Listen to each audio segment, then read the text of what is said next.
Muy buenas tardes a todos y bienvenidos al Espacio Cultural Caja Canarias de Santa Cruz de Tenerife. Siempre lo primero es darle las gracias por la presencia y el interés sobre esta temática en el que nos embarcamos este año. Continuamos hoy esta segunda jornada por el itinerario que estamos intentando realizar a través del campo de la estética, de los conceptos básicos de la belleza en la antigüedad. Un camino que, en definitiva, busca mejor autoconocernos a nosotros mismos. Los planteamientos estéticos marcan la cotidianidad de lo que somos y vivimos, hasta el punto de determinarlo prácticamente todo.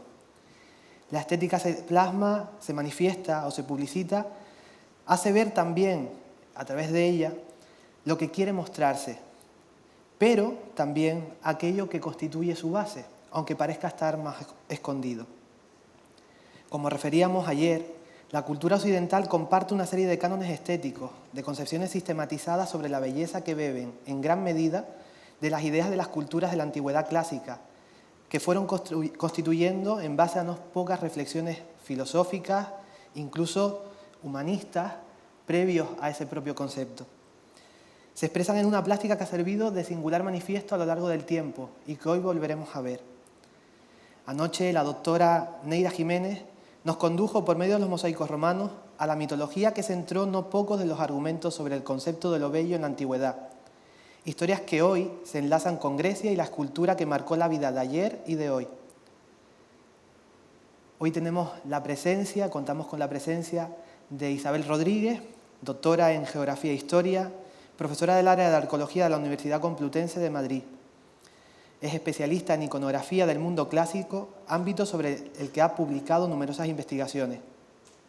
Además, es responsable del programa Mitos de la Universidad Complutense de Madrid, basado en la innovación docente. Codirectora de las excavaciones del yacimiento arqueológico de Los Casares, en Armuña. Ha participado en diferentes prospecciones y excavaciones arqueológicas en España, a la par que dirige numerosas jornadas y cursos formativos superiores vinculados a la iconografía. Sus aportaciones científicas también abarcan el ámbito de la música, siendo licenciada en musicología por la UCM. Es profesora superior de canto en el Real Conservatorio Superior de Música de Madrid y ha sido docente de Historia de la Música en la Universidad Alfonso X el Sabio, dedicando parte de su vida y de su carrera a la iconografía musical, especialmente referida a las culturas de la antigüedad. Con su saber compartido, ahondaremos en esta tarde sobre lo ideal en la escultura griega, otra de las páginas básicas que nos llevarán a comprender de mejor manera los conceptos estéticos de la antigüedad clásica. Agradecido desde ya por tu presencia y tu compartir, damos paso a Isabel Rodríguez.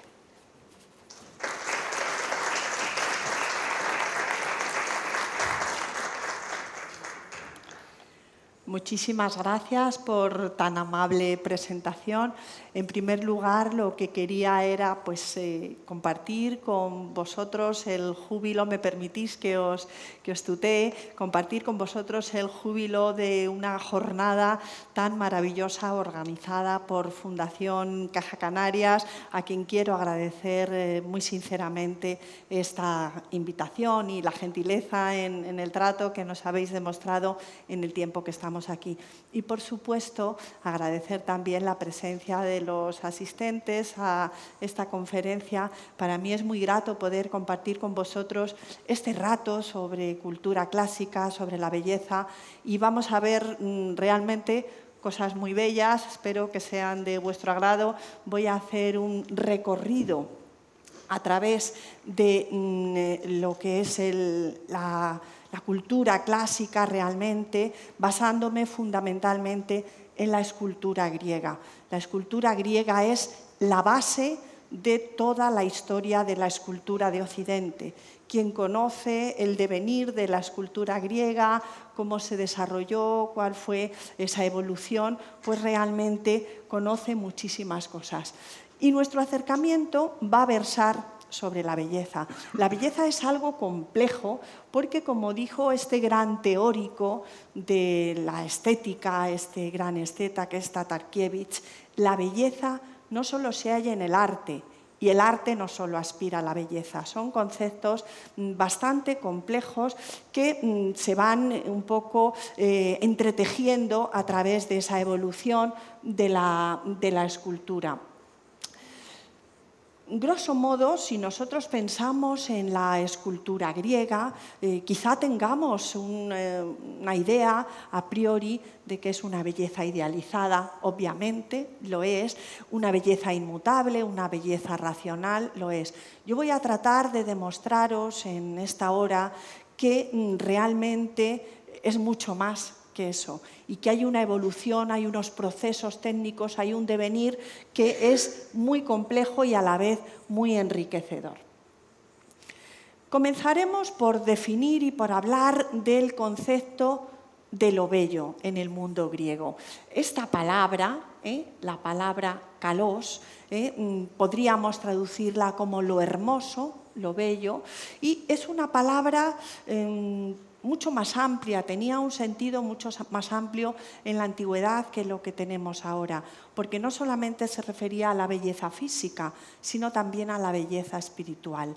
Los griegos entendían que la belleza era también el bien, por lo menos en una determinada parte, la justicia, lo justo, es decir, es una belleza que llega a ser una belleza psicofísica en muchísimos casos.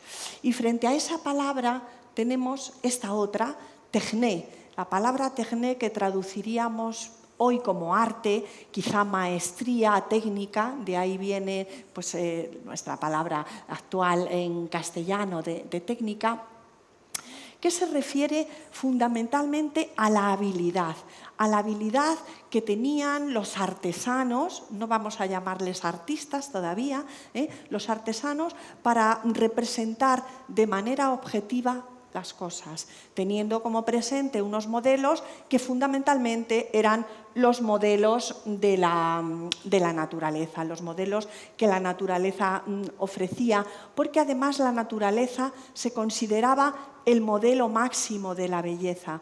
La naturaleza era el modelo, la creación suprema, podemos decir.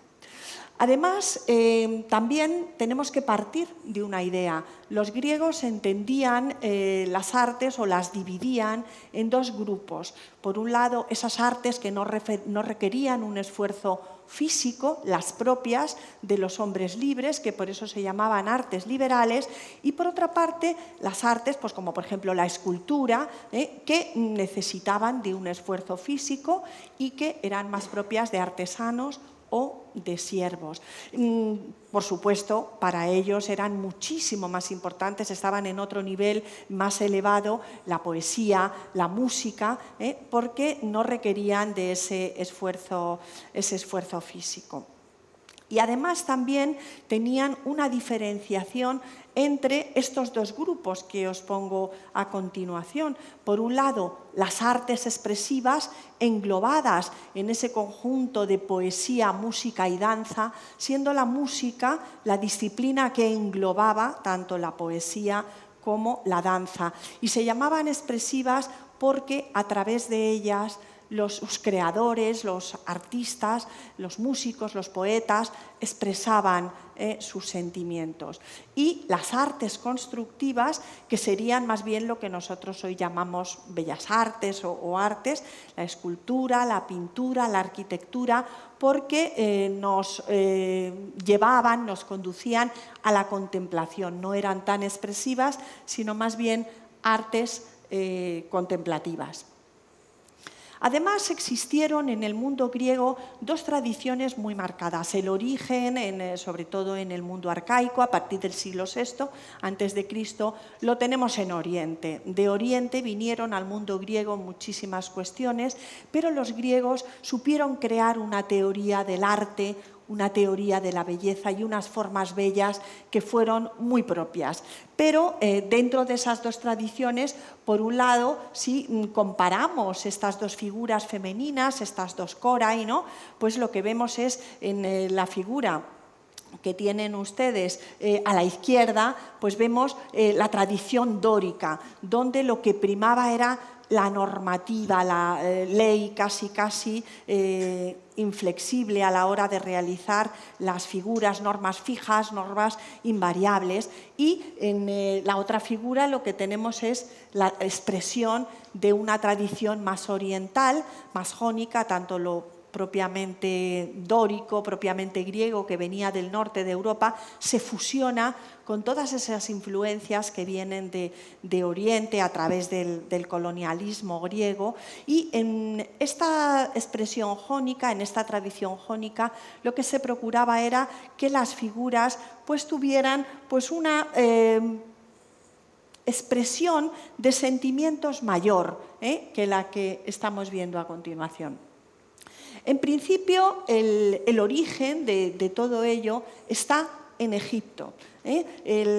Los artesanos egipcios, como todos sabéis, pues utilizaron un canon proporcional, un canon de medidas, según el cual pues, se dividía la figura humana en 18 o 21 partes en función de la época. Esto también fue bastante variable, con un módulo. El módulo normalmente está en las manos o en las falanges, y a partir de ahí construían.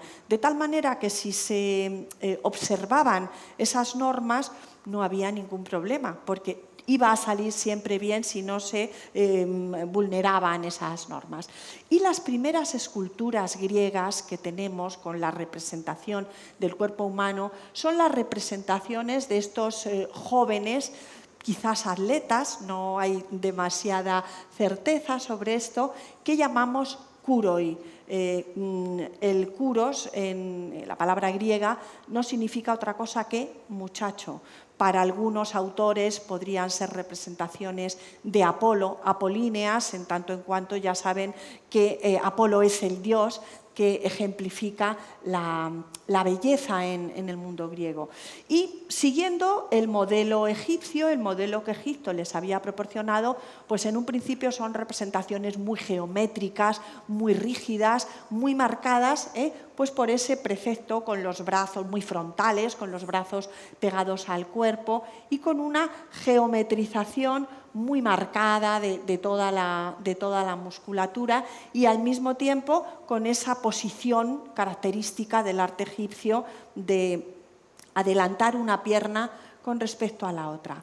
Pero en apenas un siglo, como se puede comprobar en esta diapositiva por la cronología que he puesto en la parte inferior, en apenas un siglo el artista griego, el escultor griego, fue capaz de conseguir la imitación de la realidad, la imitación de la naturaleza, y fue capaz de dotar a las figuras de formas orgánicas, de formas convexas, de una volumetría, podríamos decir, cada vez más redonda, desde esta geometrización inicial de la que hablábamos hasta aproximadamente el 480 a.C., que es donde empieza la primera fase de lo que llamamos el estilo severo, la primera fase del mundo clásico propiamente dicho. ¿Cómo lo hacen? ¿Cómo lo experimentan los escultores griegos?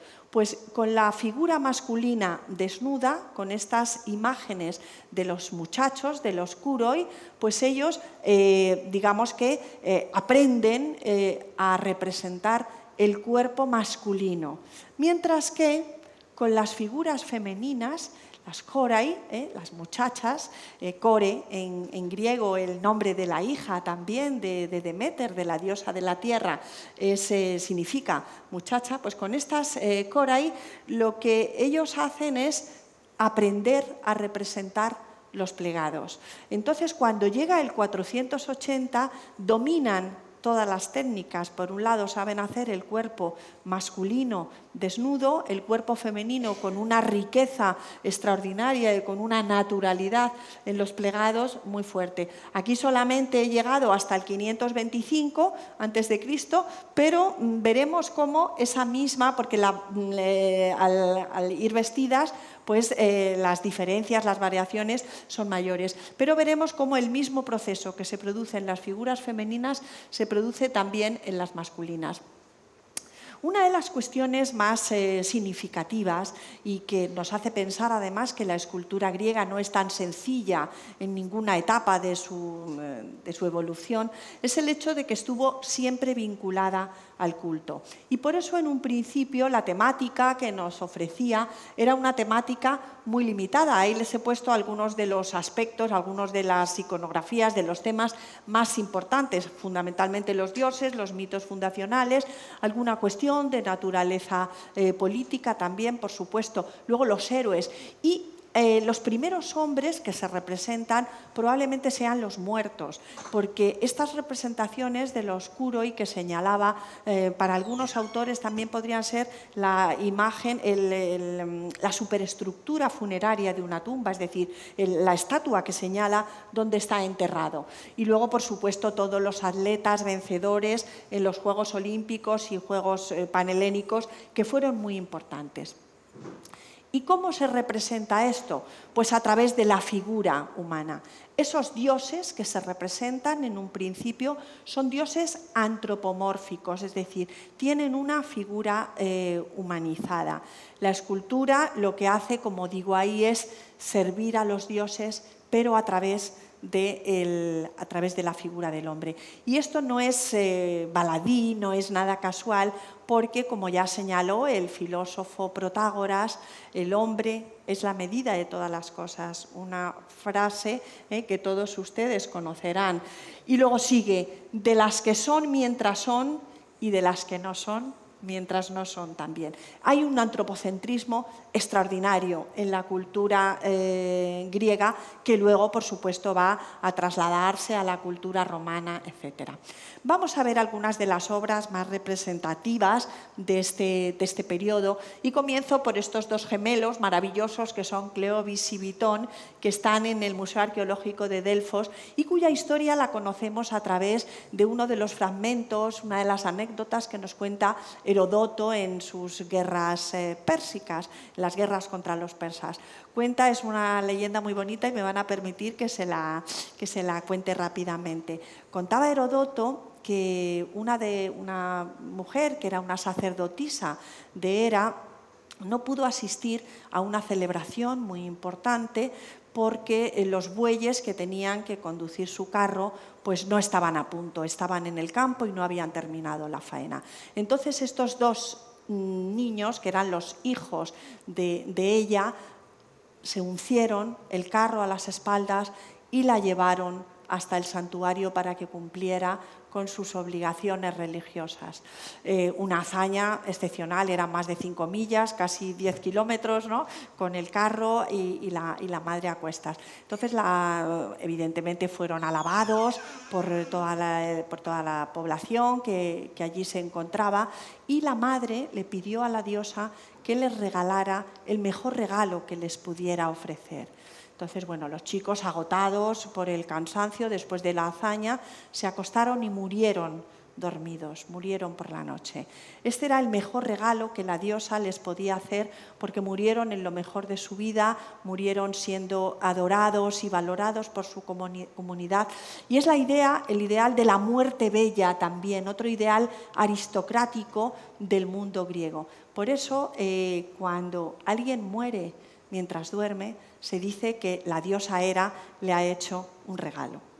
Pero volviendo a nuestro tema y volviendo a la belleza, vemos que la representación de estas figuras es una representación geometrizada, es una representación en cierto modo antinatural, muy rígida, muy hierática, aunque son dos personajes con su nombre. Todo esto, esta historia la sabemos a través de Herodoto, que nos dice además los nombres al final de su relato, pues son dos personajes conocidos, pero sin embargo se representan de una manera genérica. Se están representando la síntesis de lo que se concebía que tenía que ser el ser humano, prácticamente idénticos en todos, como, eso sí, como encarnación de una idea. Y en este caso es la encarnación de los valores heroicos. Este es el peinado característico que llevan, muy, muy detallado, muy bonito también, y, por supuesto, el tratamiento del cuerpo, el tratamiento del modelado es un tratamiento pues, muy plano, incluso en algunos casos, como se puede observar, pues el paso de una zona a otra del cuerpo es a través de meras incisiones. No me resistía a poner uno de los hallazgos como apareció, que es muy emocionante, ¿no? A veces contemplar cómo aparecen estas obras en las excavaciones arqueológicas. Y bueno, rápidamente ahora voy a ir mostrando con diferentes obras cómo ese hieratismo, esa rigidez inicial, pues empieza a evolucionar. En las figuras femeninas sucede exactamente lo mismo.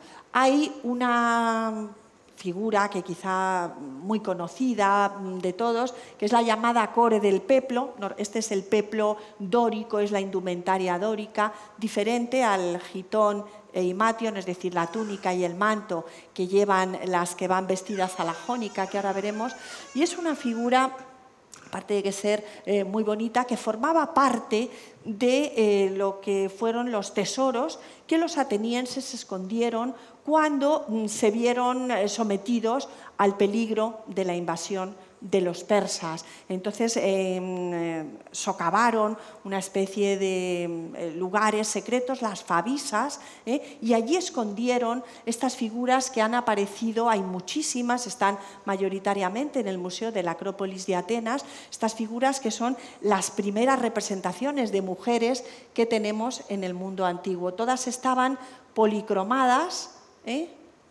se han hecho algunas reconstrucciones, las reconstrucciones que se hacen actualmente, porque siempre tendemos a imaginar ese ideal de la belleza griega en blanco, en el color del mármol, pero ya es clarísimo, hay muchísimos estudios que demuestran que la escultura griega era una escultura completamente distinta. En este detalle sí se aprecia perfectamente. Ahora no me da, pues en los ojos, llevaban pendientes además, llevaban postizos, es decir, era una representación bastante vivaz, con una técnica todavía, claro, muy rudimentaria, una técnica muy arcaica, como corresponde al momento.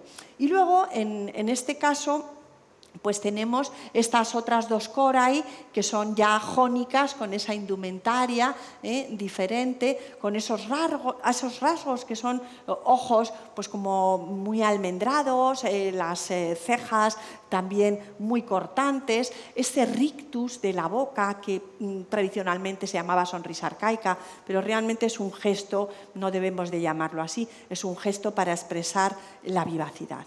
Y al mismo tiempo que evolucionan los escultores en su manera de concebir el cuerpo, pues lo hacen tanto varones a través del oscuro, y como digo, como de las corae.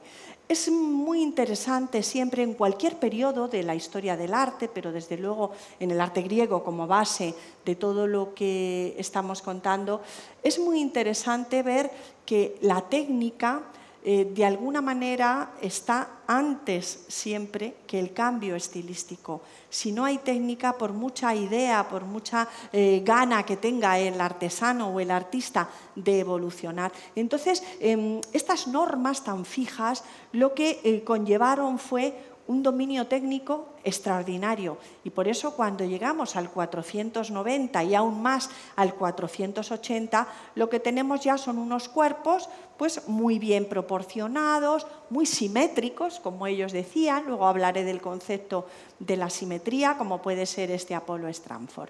Y hay dos obras que marcan un antes y un después, un hito en el desarrollo del arte griego, que es esta cabeza, la llamada, conocida como el efebo rubio, que es de estos primeros 20 años del siglo V antes de Cristo, que también iría policromada. ¿Y por qué marca hito? Pues porque está girando, ladeando muy levemente la cabeza hacia un lado. En el momento que una figura ladea la cabeza, rompe la frontalidad. Es un gesto muy leve, muy sutil, pero el más importante para dar ese paso. Y la otra figura importantísima es el efebo de Critios, el llamado efebo de Critios, un atleta que, aparte de tener esta ya morbidez en el tratamiento de las formas, esa musculatura natural, esa musculatura pues realmente hermosa, según ya el canon de lo que consideramos canon clásico griego, esta se fecha en torno a 480, como ven, pero fíjense que lo que tiene, yo creo, aunque le falta una pierna, precisamente la pierna flexionada, el quiz, la cuestión más importante para este avance es que hay una rodilla que está flexionada. Entonces, al tener esa rodilla flexionada, se exonera el peso de una parte del cuerpo y se carga la otra parte en la cadera, con lo cual la frontalidad queda completamente rota. Y además, esto es lo que luego, andando el tiempo, en muy pocos años, lo vamos a ver a continuación, se llama contraposto, que es una de las características más importantes de la escultura griega del mundo clásico. En torno a 460, 450 a.C., tenemos una serie de obras maravillosas que son fundamentalmente bronces. Sabéis que muchos de las esculturas que conocemos del mundo antiguo son copias romanas de originales griegos broncíneos. Pues bien, de este periodo, de lo que es el primer periodo clásico, tenemos algunas obras extraordinarias como este Posidón o Zeus, no sabemos muy bien a quién representa, que fue rescatado del mar en el cabo Artemision, con unas dimensiones extraordinarias, está también en Atenas, donde nos muestra ya un cuerpo humano perfecto y además un cuerpo humano que está como balanceándose. Si nos fijamos bien, este objeto que pudo tener en la mano pudo ser un tridente si se tratara de Posidón, pudo ser un rayo si se tratara del propio Zeus, pues hace que el atleta esté en el momento inmediatamente anterior a lanzar ese objeto, lo cual es el momento de máxima tensión psicológica y de máxima tensión física. Por eso tiene los músculos tan apretados, tan tensos, y por eso, además, el artista lo que está experimentando es con posturas diferentes. En este momento, esos últimos años de la primera mitad del siglo V fueron cruciales, son obras maravillosas, aquí la tenemos también. Todavía se conserva de ese periodo arcaico un detallismo quizás algo excesivo en el tratamiento de los rizos, en el cabello o en la barba, como puede observarse, pero son realmente obras extraordinarias. Otro conjunto que no podía dejar de mencionar en este caso son los llamados guerreros de Riace, que son dos personajes que se han identificado con Ajax Telamonio y Ajax Oileo, dos compañeros de Aquiles en el relato de la Ilíada, que son, bueno, incluso se han atribuido a Fidias joven, no sabemos, obviamente son de autor anónimo, no tenemos manera, pero que representan perfectamente ese ideal masculino llegado ya a su estadio de perfección. Y esa primera flexión de la pierna que había señalado para hablar del efebo de Critios, en este caso ya se convierte en un contraposto, cargar el peso solamente en una pierna, con lo cual la cadera pues gira muchísimo. Estas obras, pues además, tenían, igual que algunas estaban pintadas, en otros casos, en las que eran esculturas de bronce, lo que tenían era postizos y partes realizadas en otro material. Se ponía pasta vítrea para realizar los ojos, por ejemplo, en este caso los dientes están realizados con una lámina de plata, la boca para darle ese tono rojizo de los labios con una lámina de cobre, es decir, que se juega también con un cierto interés por esa policromía o ese acercamiento a la naturaleza. Mirón es un artista de todos conocido, fue un broncista de Argos del que no conocemos ninguna obra original. Toda la obra de Mirón se conoce a través de las copias romanas y también a través de, bueno, tenemos referencias de ella a través de los textos de los antiguos. Era un artista especializado fundamentalmente en atletas y también en esos momentos previos a la ejecución de una acción. Esto es muy importante porque es el momento clásico por antonomasia, representar el movimiento en acto.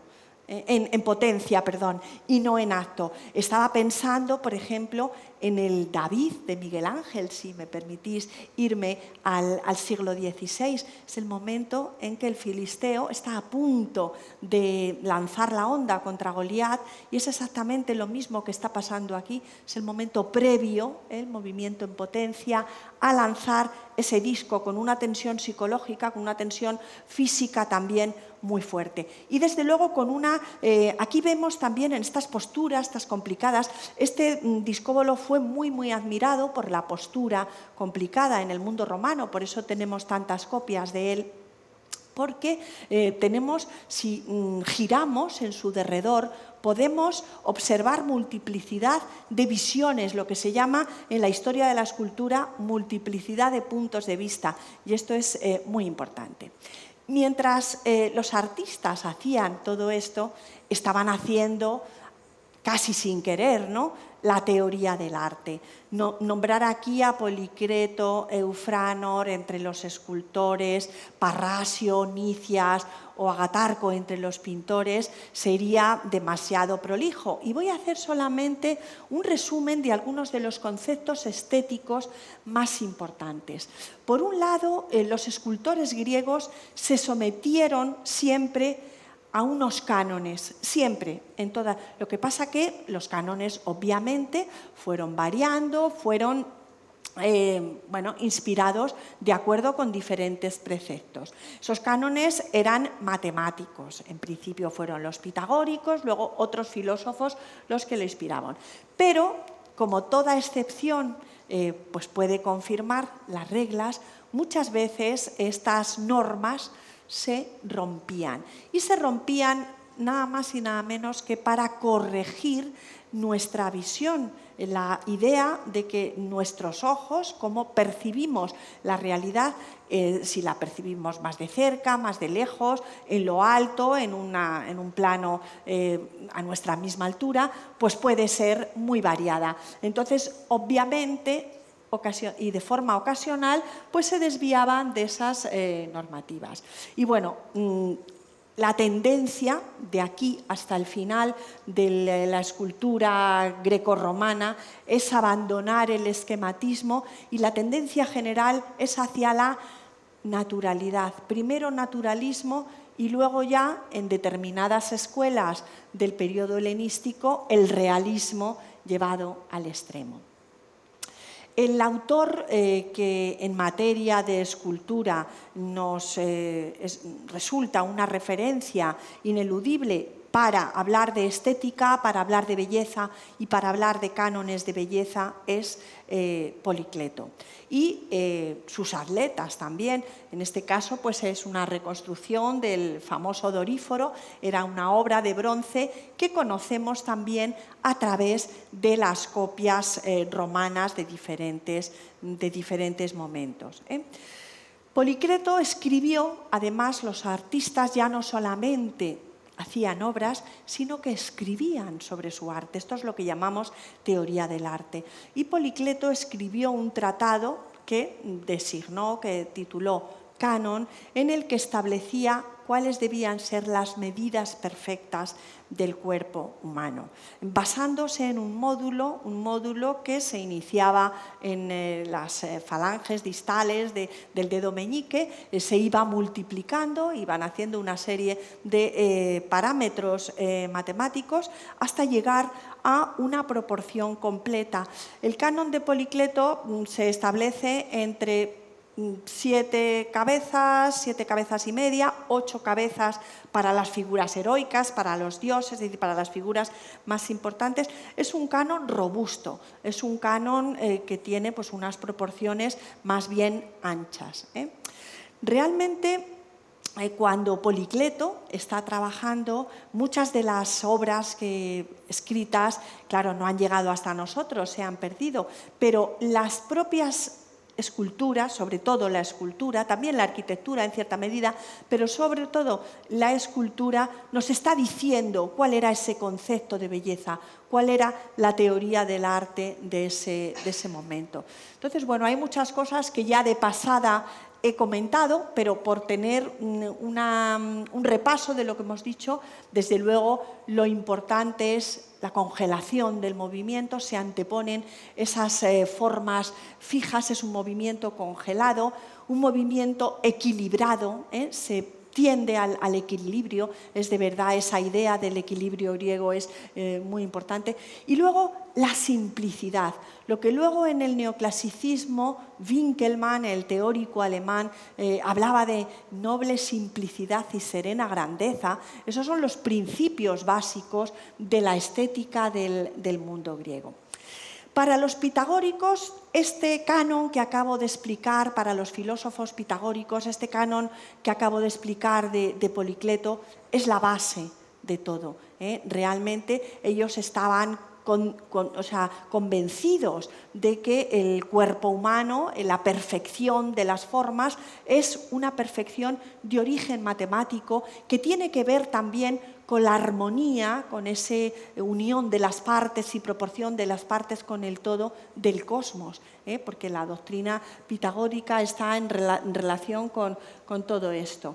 Y sin embargo ya otros pensadores como Sócrates y Aristóteles lo que hacen es unir a esa idea de belleza numérica, de belleza pitagórica o matemática, la belleza del alma, la belleza del interior de las figuras, ¿no? Por eso hablamos en Sócrates, en los escritos de Sócrates o en el Tratado de la Poética, sobre todo de Aristóteles, de belleza psicofísica, es una belleza espiritual también, ¿no? Leemos rápidamente, por lo menos, el primer fragmento, que es de la Metafísica de Aristóteles, donde dice así: los llamados pitagóricos, los primeros en ocuparse de las matemáticas, las hicieron avanzar y, nutridos con ellas, creyeron que sus principios eran los principios de todos los seres, puesto que las demás cosas parecían asemejarse en toda su naturaleza a los números. Y los números eran lo primero de toda la naturaleza. Supusieron que los elementos de los números eran los elementos de todos los seres y que todo el cielo era armonía y número. Esta es la base. Aunque no conocemos algunos escritos de los pitagóricos, pero muy pocos, pero gracias a Aristóteles y a otros autores posteriores, pues podemos hablar de esto. Y luego, obviamente, en Sexto Empírico, ya un autor más tardío, del siglo II después de Cristo, dice: ningún arte se construye sin proporción y la proporción reside en el número. Así pues, todo arte se constituye por medio del número, de modo que hay una cierta proporción en la plástica e igualmente también en la pintura, por medio de la cual se consigue la semejanza y la identidad. Y bueno, hay muchísimos textos, no quiero redundar en ello, pero muchísimos sobre esto. De esa obra de Policleto, del canon que les cité antes, el único fragmento que conservamos, que es de Policleto, es este que tienen en la pantalla. La perfección nace poco a poco por medio de muchos cálculos. Es el único fragmento de ese canon original de Policleto. Estas son pues varias imágenes para que lo vean del Doríforo. Y bueno, en este esquema lo que sí se aprecia perfectamente con esa levísima curvatura es la ruptura de la frontalidad que se ha producido gracias al contraposto a la que me refería anteriormente. Esta es otra de las obras más famosas de este autor, el Diadúmeno, es el atleta que se ciñe la diadema, y vamos a leer un texto de Galeno, también un autor posterior, que dice así: la belleza está en la simetría de las partes, es decir, de un dedo en relación a un dedo, de todos ellos en relación al metacarpo y al carpo, del codo en relación al brazo y de todo en relación a todo, según está escrito en el canon de Policleto. Realmente es el número lo que prima en este momento. Este Posidón Zeus de Artemision que les ponía antes, pues es también una ejemplificación de lo que llamamos el Homo quadratus. Esta es la designación latina y que en griego se denominaba como aner tetrígonos.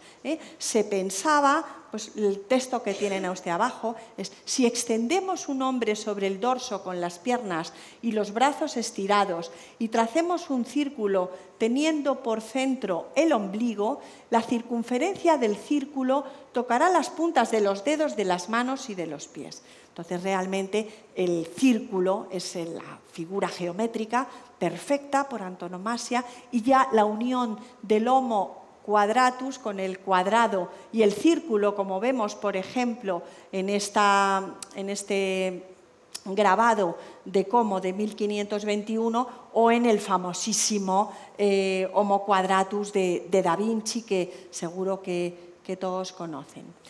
Esta idea de las proporciones no solamente afecta a la escultura, a la arquitectura, por supuesto el Partenón es quizá el mejor ejemplo de ello, sino también a las artes menores o a las artes que tienen una categoría menor. En el caso de los vasos griegos, que son una fuente de conocimiento extraordinaria para acercarnos a esta cultura, un poco a falta de la gran pintura, de la gran megalografía, también sabemos que existía la proporción áurea, ese número phi, llamado así en honor de Fidias, del escultor y arquitecto clásico. Pero es que el propio vaso, la morfología del vaso, la forma, es preciosa y se designa con los nombres del cuerpo humano, como que tiene también el propio vaso una designación, una morfología semejante a ese hombre que acabamos de decir es la medida de todas las cosas, incluso la medida de todo esto. Lo que representaron o lo que quisieron representar los griegos fue una belleza objetiva. Quizás pues, podría haber puesto muchos ejemplos, pero el célebre auriga del Museo de Delfos, que fue hallado en el siglo XIX en las excavaciones del santuario, pues es una muestra increíble de lo que estoy comentando. También en este caso se trata de un original griego de hacia 480 aproximadamente antes de Cristo, que conserva perfectamente, yo creo que la foto es bastante detallada, conserva perfectamente las pestañas postizas, los ojos de pasta vítrea y también, bueno, algún resto en los labios. En cuanto a las correcciones ópticas que señalaba, pues claro, evidentemente nuestra vista, en función de la perspectiva que tengamos y de dónde estén los objetos que un artista está realizando, pues se perciben de una manera. Esta es la famosa Nike de Peonios de Mende del santuario de Olimpia. Esto es una reconstrucción del santuario en el que vemos dónde estaría colocada esta figura, sobre un pedestal de más de 9 metros de altura, una elevación muy grande, una figura que además está en actitud de volar, en actitud de acercarse a la tierra, ¿no? Con el manto, como se puede apreciar, muy movido. Entonces, obviamente, para la realización de esta figura tuvo que el escultor hacer correcciones ópticas. También, por ejemplo, en estas esculturas maravillosas del frontón oriental del Partenón, donde ¿por qué tienen los plegados tan profundos? ¿Por qué hay ese claroscuro tan profundo? Si esto no es arte barroco, si esto es arte clásico. Pues porque la luz destruye las formas y lo que va a estar a plena luz, al sol de Grecia, ¿no? Pues tiene que tener pues esos plegados que son como ondas, como aguas, para que no se pierda en la lejanía, porque estas eran unas figuras que iban a estar situadas a muchos metros de altura, a 9, 10, 12 metros de altura en la mayoría de los casos. Demócrito, que fue uno de los filósofos de la escuela jónica, sí, creía en la proporción, creía en esta belleza canónica, en esta belleza de los pitagóricos que comentaba, pero comentaba que estas imágenes del siglo V eran unas imágenes magníficas, eran unas imágenes muy buenas, estupendas, pero carentes de alma. Es decir, hay una ausencia de expresividad, porque la expresividad, lo que los griegos del periodo clásico consideraron expresividad, no era otra cosa que la belleza misma, que la idea de la belleza, ¿no? Entonces, bueno, son imágenes privadas de corazón, como decía Demócrito. Y luego también otro ideal absolutamente asociado al clasicismo griego es ese ideal de moderación. En todo hermoso es lo proporcionado, el exceso y la insuficiencia no me lo parecen. Lo decía también Demócrito. De hecho, la idea de simetría, la palabra simetría, nosotros consideramos hoy que lo simétrico es lo que está situado en torno a un eje con un peso específico más o menos idéntico o más o menos análogo. La simetría para los griegos era la proporción, esa idea de la belleza numérica.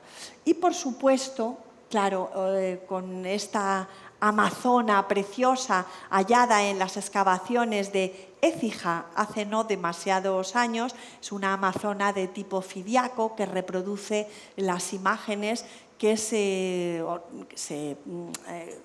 hicieron para decorar el Artemision de Éfeso. Esto es una copia romana, obviamente, pero ejemplifica también esa belleza idealizada, a veces es una belleza melancólica también.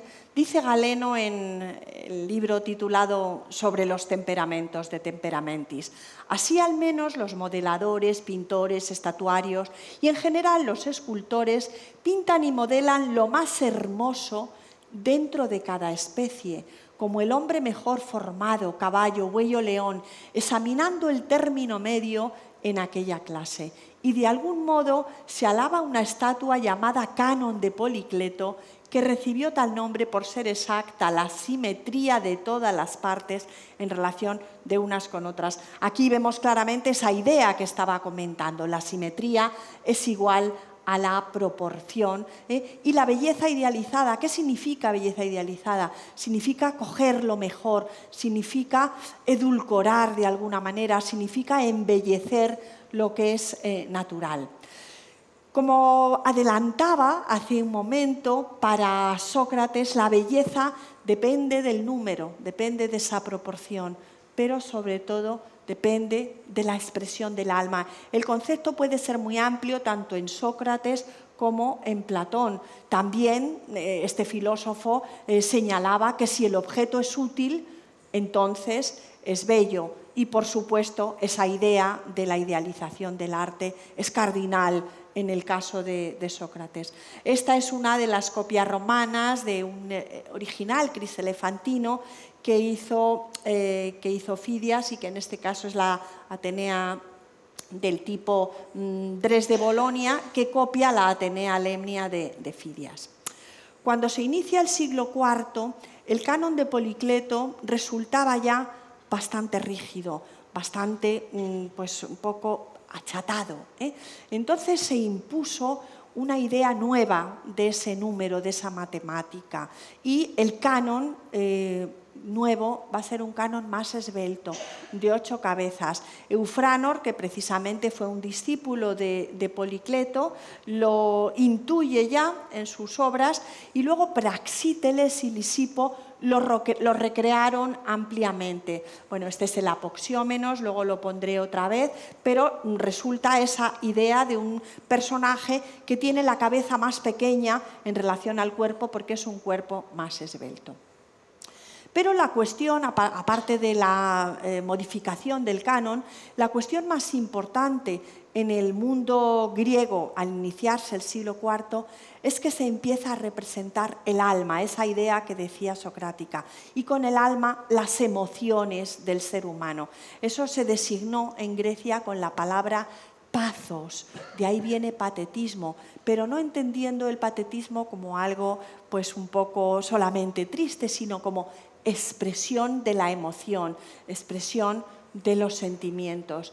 Decía Sócrates que una estatua puede expresar, y abro comillas, la grandeza, la dignidad, la humillación, la bajeza, la templanza, la inteligencia, la soberbia y la vulgaridad. Es decir, ahí está reflejando todo ese amplio abanico de posibilidades del pathos. Por ejemplo, esta es la Ménade danzante o furiosa, una de las obras, bueno, es una obra importantísima.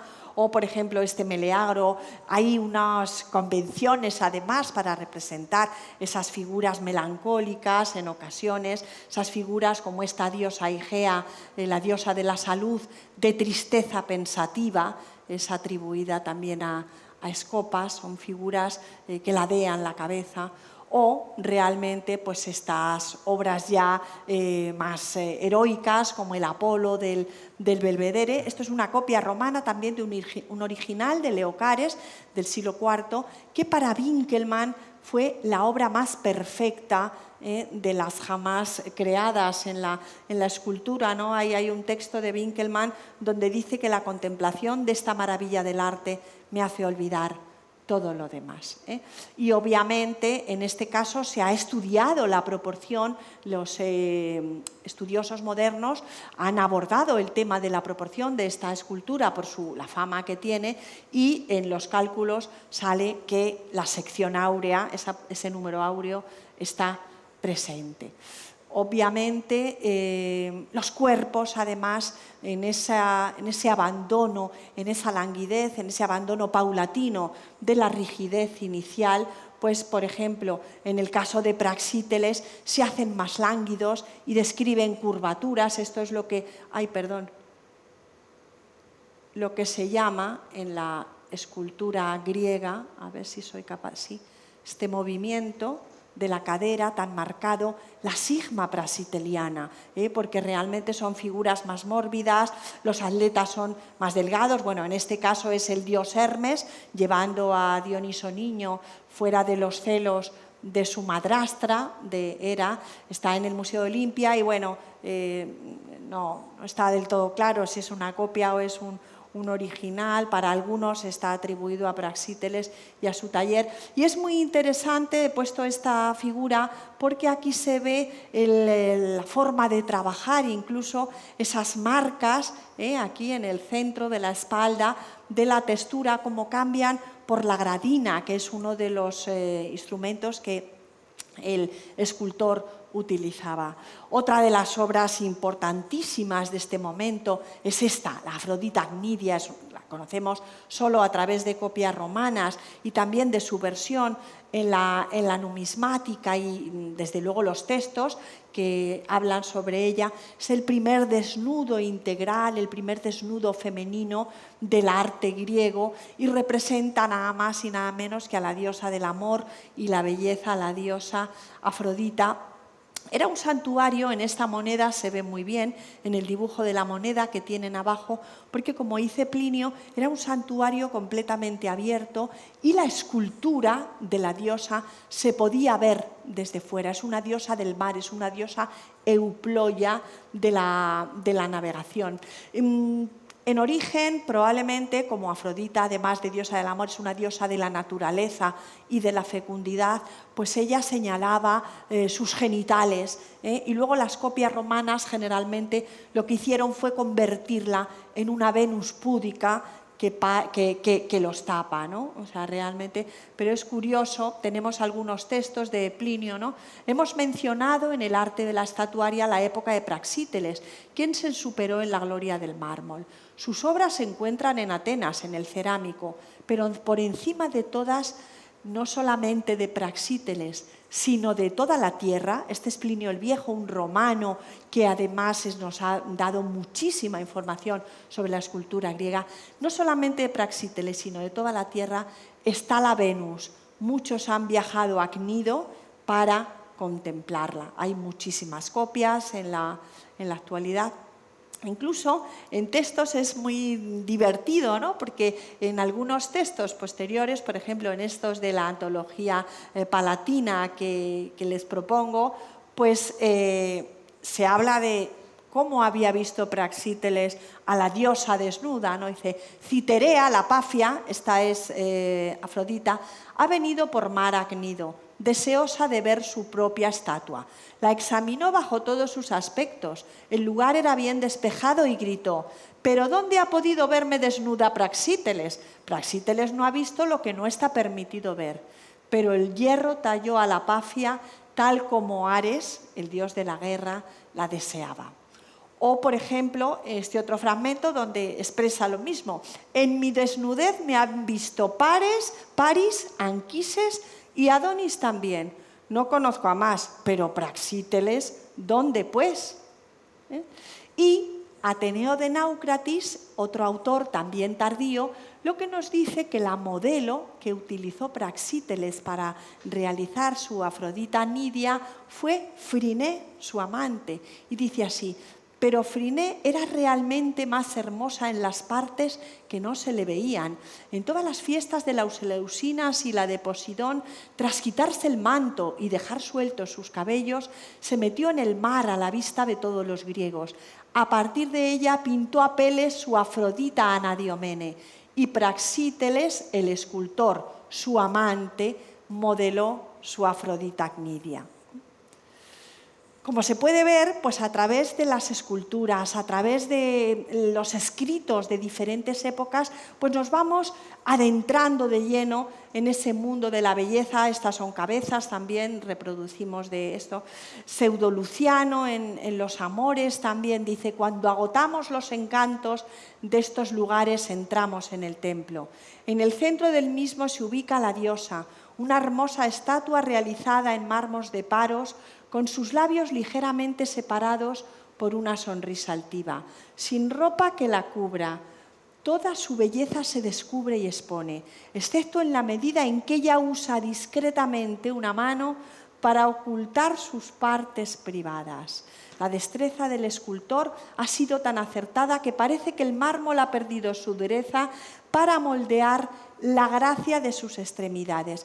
Y llegamos a otro concepto, que es el concepto también de la gracia, de la charis, que llamaban los griegos charis, que es muy importante. Bueno, es por alternar un poco varones con estatuas femeninas, volvemos a Lisipo, este es el Apoxiómenos, es el atleta que se quita el sudor después del ejercicio físico, esta es una de las copias romanas, magnífico también. Y una cuestión interesante también en el siglo IV es que con estas posiciones inestables de las figuras a veces, con estas posiciones con los brazos adelantados, como en este caso, el vacío, esta parte que tenemos entre los brazos, pues forma como parte de la escultura, pasa a ser un material más en muchos casos. Este es otro atleta, Agias, de hacia 370.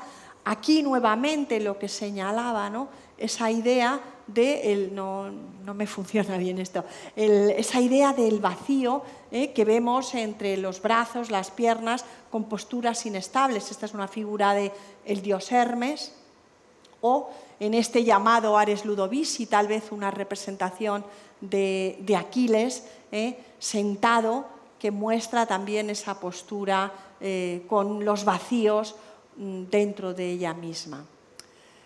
Aristóteles decía que el arte es capaz y digno de ocupar el ocio y ofrecer la felicidad. Lisipo fue el escultor oficial de Alejandro Magno y Aristóteles fue su maestro. Este binomio Aristóteles, Lisipo, es un binomio que fue absolutamente crucial para el desarrollo de la escultura griega posterior. Aquí se abre, con Aristóteles y con Lisipo, se abren nuevas vías, y ese concepto de la gracia, de la charis, lo vemos, por ejemplo, esta es una copia de un original de Lisipo que representa al dios Eros tensando su arte. El dios Eros en el mundo griego no es ese infante pequeño, regordito que revolotea, no, es un adolescente hermosísimo. La personificación del amor no podía ser otra, y quizá Lisipo fue uno de los autores que mejor lo representó. Y a diferencia de esa gracia, de esa belleza todavía idealizada, el mismo Lisipo hizo esculturas como esta. Esta es una copia romana del siglo III a.C. de Glicón, en mármol, que está en Nápoles, pero que reproduce un original griego del siglo IV, que era de bronce, realizado por Lisipo. Y aquí se marca ya ese camino diferente, con esa exacerbación de la musculatura, con esa exageración, la cabeza pequeñísima. Esto es arte manierista, el equivalente de lo que luego, andando el tiempo, los escultores en el último tercio del siglo XVI, sobre todo en Italia, y por influencia de Italia en otros lugares, pues van a representar. Las estatuas que con más exactitud representan la imagen de Alejandro son las de Lisipo, que era el único por quien quería ser retratado. Esto es muy importante, también la unión del comitente, del personaje que encarga la obra, con el artista. Porque este artista figuró con la mayor viveza aquella ligera inclinación del cuello al lado izquierdo y aquella flexibilidad de ojos que con tanto cuidado procuraron imitar después muchos de sus sucesores y sus amigos. Este es un fragmento de la vida de Alejandro de Plutarco, ¿no? Y el propio Lisipo dice esta frase que es absolutamente aleccionadora de lo que decimos. Hasta ahora se ha representado a los hombres como son. En cambio, yo los represento como me parecen. Mientras tanto, no me había introducido mucho en Platón, muy rápidamente. La teoría de Platón es una teoría que va un poquito por detrás de la práctica. Es importantísima su teoría, sus visiones, sus ideas estéticas fueron importantísimas y están un poco basadas, para resumirlo solo en una frase, en la imposibilidad de alcanzar la belleza. La belleza solamente está en la naturaleza para Platón, y lo que el hombre hace, lo que el artista hace, es imitar esa naturaleza, siempre con errores y nunca llegando a un estado perfecto. Buonarroti, vuelvo a él, que era un platónico o un neoplatónico empedernido, hay una frase famosa que dice: Dios mío, concédeme desear más de lo que puedo conseguir. Esta es la idea del platonismo o del neoplatonismo, ¿no? Entonces, bueno, realmente Platón dice, existen vasijas, mujeres, hombres bellos, pero solamente en lo físico. La belleza como tal es la sabiduría. Entonces, bueno, ahí se mezclan en la teoría platónica de la belleza muchísimas cosas, pero siempre con esa imposibilidad de alcanzarlo. Y sin embargo, las esculturas están más adelantadas que lo que es esto. Aristóteles y Lisipo, como decía, marcan el camino al helenismo. Y ya voy a la última parte de mi intervención, no me quiero entretener demasiado. Aristóteles se fija en el proceso de producción, en la idea de que el arte es una actividad humana y que requiere de nuestro intelecto, ¿no? El ejercicio es esencial, decía, el arte puede y debe ser aprendido, pero también son indispensables las capacidades innatas. Hasta ahora no se ha hablado ni de ideas, ni de imaginación, ni de creatividad. Y a partir de la muerte de Alejandro, el 323, y hasta el 31 a.C. aproximadamente, estamos hablando de un periodo inmenso, un periodo en el que Grecia se ha extendido por todo el Mediterráneo, y el arte va a ser la imagen viva del poder. El arte va a ser un medio gracias al cual los príncipes van a rivalizar, igual que lo hicieron también los príncipes del Renacimiento, de las diferentes cortes principescas, ¿no? Empiezan a valorarse el arte, los artistas. El arte va a ser expresión del lujo, tanto en grandes obras como en obras menores, ¿eh? Y lo que pasa que en un periodo tan amplio y en un periodo con una geografía también muy dilatada, las diferencias son extraordinariamente grandes, ¿no? Tenemos un arte barroco que se materializa sobre todo a través de la escuela de Rodas, un arte clásico inspirado en el neoclasicismo, el primer neoclasicismo ateniense, como podemos ver en la Afrodita de Melos del Louvre, y luego un arte que se ha convenido en llamar romano o alejandrino, en el que ya me atrevo a decir la palabra realismo. Por primera vez hemos entrado en una fase completamente distinta. La vejez, que no se había representado nunca en el mundo griego, porque la vejez no es bella, claro, pues aparece como un tema importante. Evidentemente, ese abanico temático de los dioses, los héroes, se amplía muchísimo en este momento, y junto con estas diosas, la Victoria de Samotracia o la Venus de Milo, tenemos pues estas ancianas que van al mercado, que compran, y tenemos también estas mujeres representadas en las terracotas halladas en Tanagra, en Beocia, y en otros lugares de Grecia, que representan a las mujeres elegantes, digamos, de ese momento. Decía Filóstrato que quien no ama la pintura ofende a la verdad y a la sabiduría.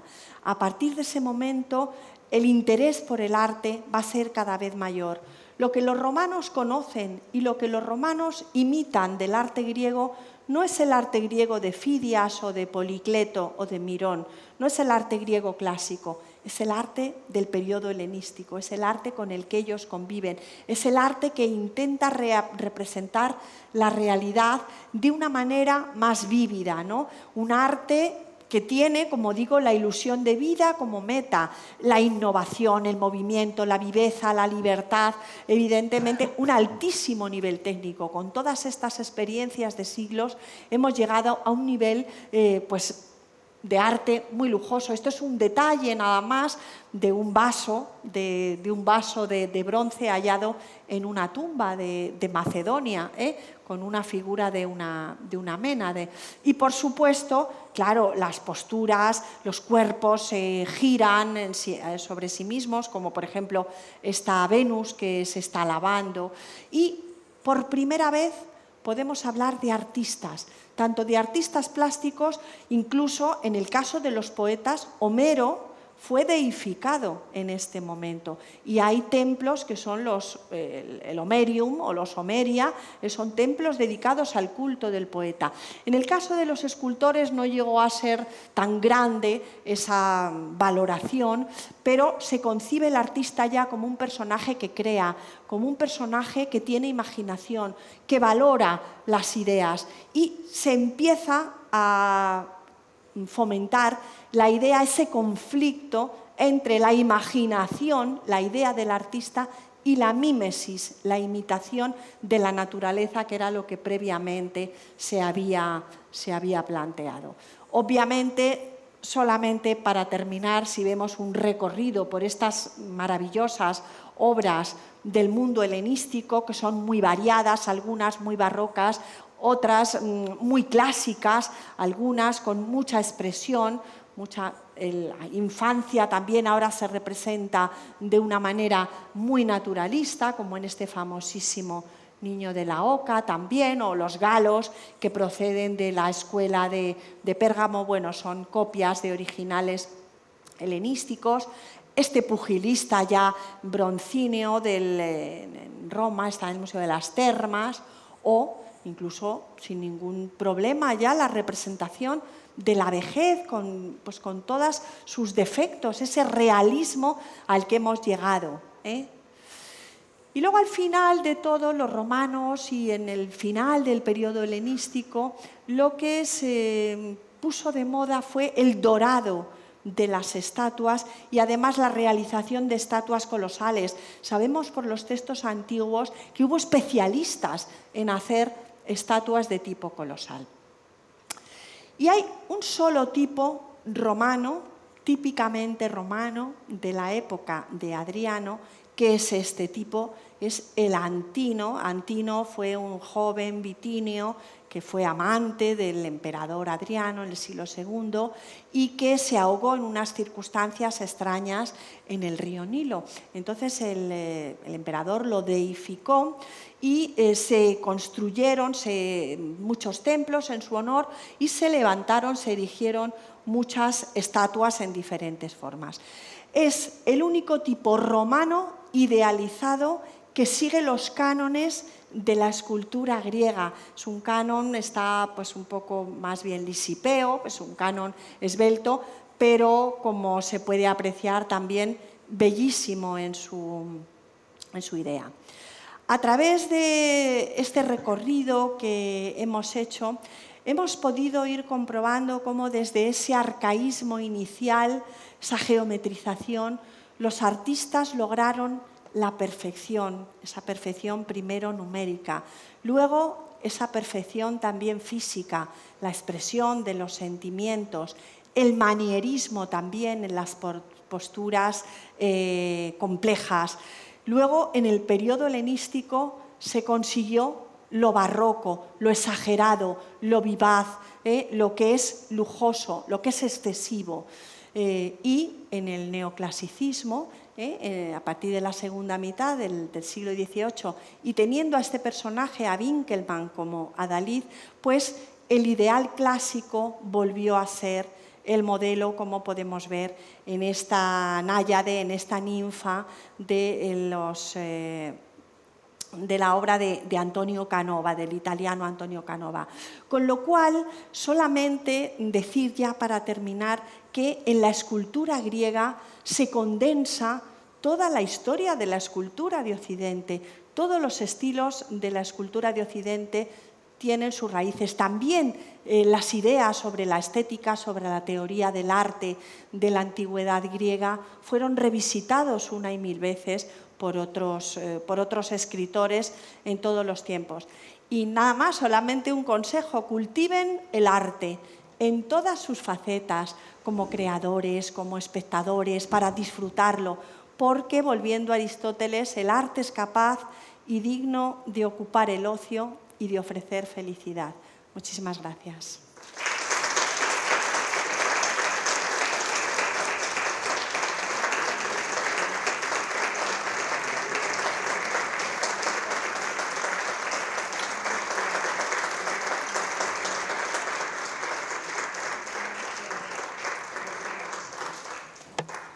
Muchas gracias, Isabel. La verdad que ha sido un lujazo tenerte con nosotros, el compartir todas estas ideas que nos hacen reflexionar hacia el sentido que le hemos dado este año al foro. El foro Caja Canarias Cultura Clásica siempre va en un sentido de reflexión hacia el hoy, desde el pasado hacia el hoy, para darnos cuenta de la necesidad de ahondar en estos temas que son tan vigentes como lo que acabamos de ver ahora. Lo comentabas ahora para terminar, cómo esos modelos han permanecido, y preguntémonos hoy si no ha llegado prácticamente vigente todo hasta la actualidad. Muchísimas gracias. Nada. Esperamos volverte a tener pronto por aquí. A vosotros un placer también, un público maravilloso. He visto vuestros ojos abiertos, con ganas de aprender y con ganas de disfrutar, y eso siempre es muy gratificante, claro. Gracias a ti. E invitarles a culminar estas jornadas que tienen 3 escalones.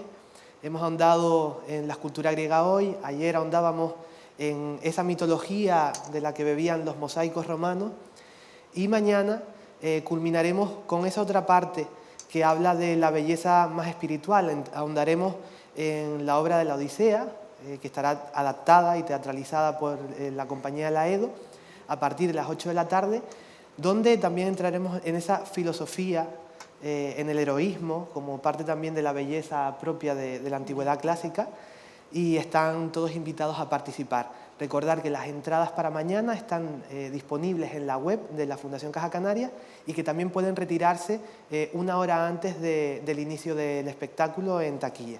Muchas gracias por la participación y buenas noches.